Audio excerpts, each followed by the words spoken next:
നമസ്കാരം സാറേ, ഞാൻ ഈ വീഡിയോയിലൂടെ എക്സ്പ്ലെയിൻ ചെയ്യാൻ ഉദ്ദേശിക്കുന്നത് നമ്മുടെ ഡക്റ്റിൻ്റെ ഡിസൈനാണ്. അതേപോലെ ഏതൊക്കെ ടൈപ്പ് ഓഫ് മെഷീൻസ് ആണ്, അല്ലെങ്കിൽ എത്ര ടണ്ണേജുള്ള മെഷീൻസ് ആണ് യൂസ് ചെയ്യുന്നത് എന്നുള്ളതൊക്കെ വളരെ സിമ്പിളായിട്ട് വളരെ ഷോർട്ടായിട്ട് നമ്മൾ ആ ലേഔട്ടും കൊട്ടേഷനും അയക്കുന്നതിന് മുമ്പ് ഈ വീഡിയോയും കൂടെ അയക്കുന്നത് ഒന്നുകൂടെ മനസ്സിലാക്കാനുള്ള എളുപ്പത്തിന് വേണ്ടിയാണ്. ഇതാണ് ടോപ്പ് വ്യൂ. ടോപ്പ് വ്യൂവിനകത്ത് നമ്മൾ ഫസ്റ്റ് ഈ കോൺഫറൻസ് ഹോള് ഈ കോൺഫറൻസ് ഹോളിനകത്ത് 5 ടണ്ണിൻ്റെ മെഷീനാണ് വെച്ചിരിക്കുന്നത്. അപ്പം 5 ടണ്ണിൻ്റെ മെഷീനകത്ത് ഇരുന്ന് സപ്ലൈ ബ്രാഞ്ച് അല്ലെങ്കിൽ സപ്ലൈ ഡക്റ്റ്, ഈ സപ്ലൈ ഡക്റ്റിൻ്റെ ഇതിനകത്തിരുന്ന് ബ്രാഞ്ച് ഡക്റ്റിൻ്റെ താഴെ ഡിഫ്യൂസറാണ്. അപ്പം അത് ഞാൻ ഡീറ്റെയിൽഡ് ആയിട്ട് കാണിച്ചു തരാം. ഈ ഡിഫ്യൂസർ ടൈപ്പാണ് എല്ലായിടത്തും വെച്ചിരിക്കുന്നത്. കാരണം അതിനൊരു പർപ്പസ് ഉണ്ട്. ഞാൻ അതിലോട്ട് ഡീറ്റെയിൽ ആയിട്ട് വരാം. ഇത് 5 ടണ്ണിൻ്റെ മെഷീന്. നെക്സ്റ്റ് ഇത് ആണ് മെയിൻ മെഷീന്. ഈ മെഷീൻ 11 ടണ്ണാണ്. ഈ 11 ടണ്ണിൻ്റെ മെഷീന് ഹോളിൻ്റെ നടുക്ക് സപ്ലൈയും അതേപോലെ തന്നെ വെസ്റ്റ് സൈഡിൽ ഇരുന്നാണ് എപ്പോഴുമേ നമുക്ക് കൂടുതൽ ചൂട് വരുന്നത്, ഒരു 3 മണി 4 മണി സമയത്ത്. അപ്പം അവിടെയാണ് ഈ 11 ടണ്ണിൻ്റെ മെഷീൻ ഇരിക്കുന്നത്. അത് കഴിഞ്ഞാൽ നമ്മുടെ വർക്ക് സ്പേസ് ഏരിയയിൽ വീണ്ടും ഒരു 8.5 ടണ്ണിൻ്റെ മെഷീൻ. അപ്പം ഈ ഏരിയകൾ മുഴുവനും നമ്മൾ ഈ കോൺഫറൻസ് ഏരിയ സെപ്പറേറ്റ് ആയിട്ടും അതേപോലെ തന്നെ ബാക്കി ഉള്ള വർക്ക് സ്പേസ് സെപ്പറേറ്റ് ആയിട്ടുമാണ് കാൽക്കുലേറ്റ് ചെയ്തത്. അതിൻ്റെ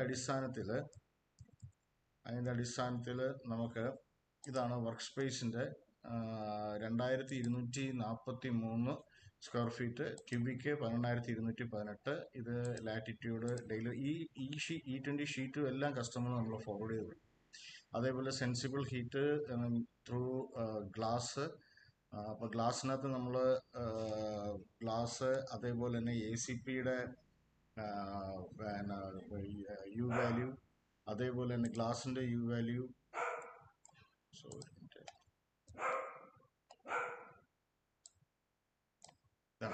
ഗ്ലാസിൻ്റെ യു വാല്യൂ, അതേപോലെ ACPയുടെ യു വാല്യൂ, ഈ PVCയുടെ ബ്ലൈൻഡ്സ് അതിൻ്റെ യു വാല്യൂ, ഇതെല്ലാം നമ്മൾ കൺസിഡർ ചെയ്തിട്ടുണ്ട്.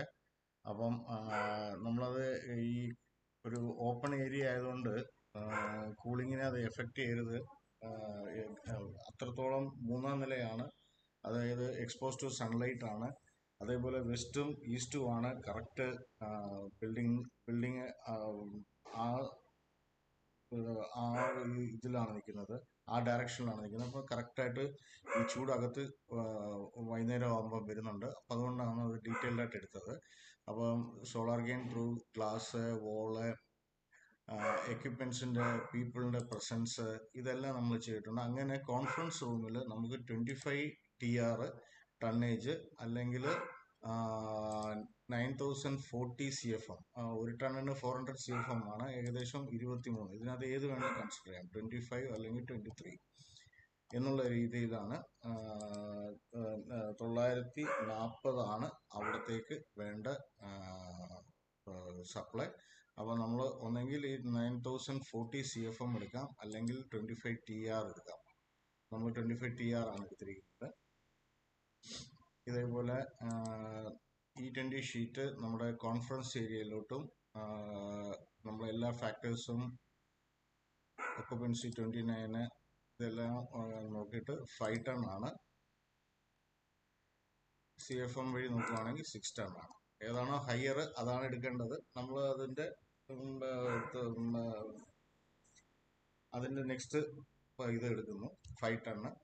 ഇവിടെ നമ്മൾ 25 ടൺ എന്ന് പറഞ്ഞു കഴിഞ്ഞാൽ നമ്മുടെ ഡിസൈനർ നമ്മൾ കൊണ്ടുവന്നിരിക്കുന്നത് 11 ടണ്ണിൻ്റെ മെഷീനും 8 ടണ്ണിൻ്റെ മെഷീനും, സോറി 2 11 ടണ്ണിൻ്റെ മെഷീൻസാണ്, രണ്ട് 11 ടണ്ണിൻ്റെ മെഷീൻസാണ്. അതായത് 22 ടണ്ണ്, 25 ടണ്ണേജിന് പകരം 22 ടൺ. അപ്പം അതാണ് ഈ മെഷീൻ്റെ CFM വരുമ്പോൾ ഏകദേശം 3700 വരുന്നുണ്ട്. അതായത് 4000 CFM വരുന്നുണ്ട് ഒരു മെഷീന്. 8000 CFM സപ്ലൈ ചെയ്യാൻ നമ്മൾ കാൽക്കുലേഷൻ പ്രകാരം നമുക്ക് 9040 CFM ആണ് വേണ്ടത്. അപ്പം അതിൻ്റെ നിയറസ്റ്റ് നമ്മൾ ഒക്കുപ്പൻസി എക്യുപ്മെൻ്റ് വാട്ട് എല്ലാം മാക്സിമം ആണ് എടുത്തിരിക്കുന്നത്. അപ്പോൾ അതിനനുസരിച്ച് ഒരു 20% നമ്മൾ കുറച്ചാലും ആ ടണ്ണേജ് കറക്റ്റായിട്ട് മെയിൻറ്റെയിൻ ചെയ്യാൻ പറ്റും. ഇത് 5 ടണ്ണിൻ്റെ മെഷീന്, 11 ടണ്ണ് 11 ടണ്ണ് 2 മെഷീന്. ഇതിൻ്റെ ഒരു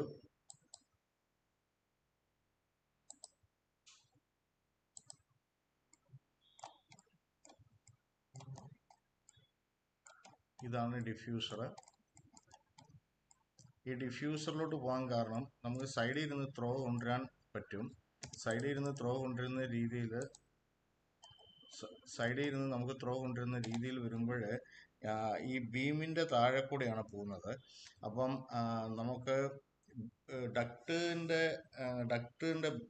ബ്രാഞ്ചുകൾ കുറയ്ക്കാൻ നമ്മൾ ഉദ്ദേശിച്ചാൽ പിന്നെ ഏതെങ്കിലും ഒരു സൈഡിൽ ഇരുന്നായിരിക്കും സൈഡ് ത്രോ വരുന്നത്. അല്ലെങ്കിൽ സൈഡ് ഗ്രില്ലോട്ട് വെച്ച് കഴിഞ്ഞാൽ ആ സൈഡിൽ ഇരുന്ന് ഉള്ള ആൾക്കാർക്കായിരിക്കും കൂടുതൽ ത്രോ കിട്ടുന്നത്. അത് ഹോളിലേക്കുള്ള ഡിസ്ട്രിബ്യൂഷനെ ഡിഫ്യൂസർ ചെയ്യുന്ന പോലെ ഹെൽപ്പ് ചെയ്തില്ല. കാരണം ഡിഫ്യൂസറിന് എപ്പോഴും ഒരു അഡ്വാൻറ്റേജ് എന്നാന്ന് പറഞ്ഞാൽ ഇത് 90 ഡിഗ്രി ത്രോ ആയിരിക്കും വരുന്നത്. അതായത് നേരെ താഴോട്ടല്ല, ഇതൊരു 90 ഡിഗ്രി അല്ലെങ്കിൽ ആ ഒരു ലെവലിലോട്ട് ഇത് സ്പ്രെഡ് ചെയ്യും. അപ്പം കുറച്ചും കൂടെ ഈവൻ കൂളിംഗ് കിട്ടും. സ്ട്രെയിറ്റ് കാറ്റ് ഇതിൽ നമ്മുടെ ശരീരത്തിൽ കൊള്ളുന്നു എന്നുള്ള ആ ഒരു പ്രയാസം വരത്തില്ല. നല്ല കൂളിംഗ് നോർമൽ ഗ്രില്ലിനെക്കാട്ടിലും കൂടുതലായിരിക്കും ഈ ഡിഫ്യൂസർ. കാരണം ഇതിൻ്റെ ആ സ്പ്രെഡിങ് രീതി 4-വേ സ്പ്രെഡിങ് ആയതുകൊണ്ട് ഒരു കാസറ്റ് എസിയുടെ ആ ഒരു പെർഫോമൻസ് ആയിരിക്കും ഈ ഡിഫ്യൂസർ ഗ്രില്ല് തരുന്നത്. ഓക്കെ സാറേ, ബാക്കിയുള്ളതെല്ലാം ഡീറ്റെയിൽഡ് ആയിട്ട് ഞാൻ ലേഔട്ടിലും കൊട്ടേഷനിലും അയച്ചുതരാം. Thank you.